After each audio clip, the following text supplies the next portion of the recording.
Hey guys আসসালামু আলাইকুম বন্ধুসকল कैसे हो आप लोग। তো বন্ধুসকল আমি আজি এই ভিডিঅ'টোৰ জৰিয়তে জানিম যে আজি কেইবাদিনৰ পৰা আমাৰ অসমত বানপানী হৈ আছে বা ফ্লাড হৈ আছে। কিয় ফ্লাড হৈ আছে? আমাৰ অসমৰ বহুতো জিলাখনত ফ্লাড হৈ আছে আৰু এই ফ্লাডত বহুত মানুহৰ ক্ষতিগ্ৰস্ত হৈ আছে। মানে ক্ষতি বহুত মানে কি ক'ব গাইজ, আপোনালোকে হয়তো জানে, কেইবাদিনৰ পৰা ছ'চিয়েল মিডিয়াত চাই আছে যে আমাৰ অসমৰ কেইবাটা জিলা মানে একেবাৰে বানপানী হৈ একেবাৰে ধুলাই উন্দিকাৰ হৈ গৈছে। মানুহৰ ঘৰৰ যিবিলাক টুই আছে আৰু যিবিলাক ঘৰৰ চাললৈকে পানী উঠি গৈছে। তেনেহ'লে কিমান লেভেলত বানপানী হৈছে আপোনালোকে হয়তো চাব পাৰে। আৰু এই বানপানী হোৱাৰ লগে লগে যেতিয়া মানুহৰ থকাৰ অৱস্থা থাকা আৰু ক'ত থাকিব ক'ত নাথাকিব এনেকুৱা মানুহৰ কাৰোবাৰ ঘৰ লৈ গৈছে পানীৰ সৈতে, কাৰোবাৰ জীৱ জন্তু লৈ গৈছে, কাৰোবাৰ সকলো লৈ গৈছে, গাড়ী লৈ গৈছে, ঘৰ লৈ গৈছে, গোটেইখিনি সিহঁতে লৈ গৈছে। সিহঁতে অকলশৰীয়া কিবা কৈ নিজৰ জানখন বচাই ৰাখিছে কিবা কৰি।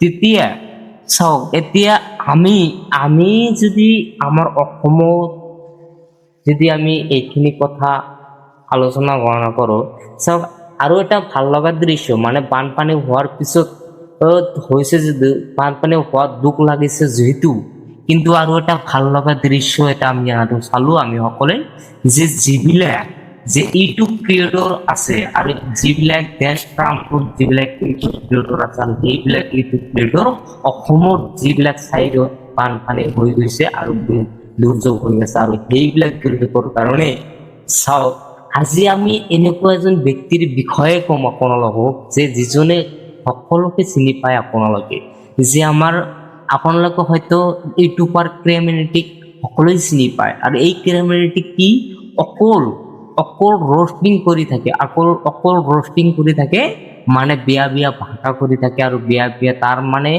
যিবিলাক ভাষা কৰে সেইবিলাক একেবাৰে বেলেগ লেভেলৰ এইবিলাক তো বন্ধুসকল। আৰু সেইজন মানুহক আমি সকলোৱে বেয়া পাওঁ আৰু সেইজন মানুহে কি কৰিলে, আজি আমাৰ অসমৰ ফ্লাডত বা অসমৰ বানপানীৰ কাৰণে কি কৰিলে, ইউটিউবত লাইভত 8 ঘণ্টা আহি তেওঁ কি কৰিলে, অসমৰ বানপানীৰ কাৰণে তেওঁ কি কৰিলে, ডনেশ্যন ল'বলৈ আৰম্ভ কৰি দিলে। আৰু তেওঁ 8 ঘণ্টাৰ ডনেশ্যন 13 লাখ টকা ল'বলৈ সক্ষম হৈছে। আৰু এই 13 লাখ টকা গোটেইখিনি আমাৰ অসমৰ যিবিলাক জিলাত বানপানী আক্ৰান্ত হৈছে আৰু যিবিলাক জিলাত ফ্লাডৰ পৰিমাণ বেছি হৈছে আৰু সেইবিলাক জিলাকত দিওঁ। তো মই বিচাৰিছো যে আমি সকলোৱে ডাঙৰ হওক বা সৰু হওক, আমি সকলোৱে সাহায্য কৰি